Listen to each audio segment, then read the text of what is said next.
And now, your First Alert 5 weather. Hey everybody, so active wildfires. We talked about this at the top of the noon hour here, and we got some new numbers off of 3 of the bigger fires directly feeding into Colorado. So one of the newer ones that we had talked about from earlier this week, the pipeline fire just a little north of Flagstaff. The acreage has grown about 2,000 from yesterday, 24,000 acres. The midnight fire in northern New Mexico didn't get a whole lot bigger, but there was more growth on the Calf Canyon fire that's kind of merged into the Hermit Peak fire that's all along the eastern edge of the Sangre Cristos in northern New Mexico.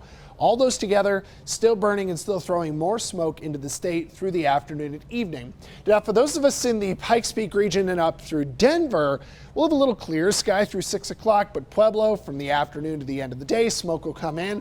Tomorrow morning, the fires outside of Santa Fe, so the Cowwood and Hermit Peak, are going to be throwing a little bit more direct smoke up along the Front Range, and then of course some of that Arizona wildfire smoke will fill into the west. So smoke arrives today, maybe a little bit more dense overnight through tomorrow morning, then it kind of rises with our heat tomorrow, but we actually have some storms tomorrow that may help knock some of the smoke out of the air. Storms definitely help, although the thing is, when you get rain with wildfire smoke, rain can always be a little dirty in your car. Really extra dirty, so you may need that car wash even if you are getting rain from Mother Nature. Today, it's going to be a hot one, everybody. We had already teased that, 90 in the Springs, 97 in Pueblo. We'll see these numbers between about 4 to 5 o'clock today.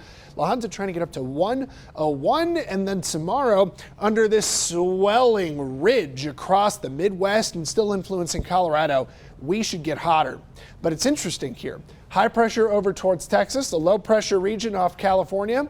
That's allowing for a monsoon setup into Colorado. It's a little early. Usually you get this more dominant type of air mass closer to July, but June can be hot. We just happen to get the right ingredients in place that we should see monsoon moisture over the mountains, and it'll cool us down as it arrives through the weekend. Tomorrow, 93 Springs, 100 in Pueblo. It's about the hottest day of the end of the week. We see that well on this map. But as the cloud cover and rain comes through the weekend, we're hoping to cool things off.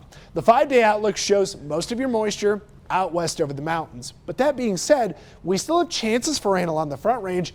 And actually Friday, I'm starting to include a little bit of a chance from Pueblo to Colorado Springs in the afternoon. Doesn't look like much rain, but we have a chance of it locally. I would say overnight the storms kind of die off, and then Saturday afternoon, more storm action will come back. The chances of rain do start tomorrow in Colorado Springs in the afternoon, but they grow a little bit more through the weekend. And more weather models are saying, yes, our wetter conditions do look to be through the weekend and at least towards the start of next week. During the monsoon type season, when we stay hot, you kind of near daily storm chances over the mountains.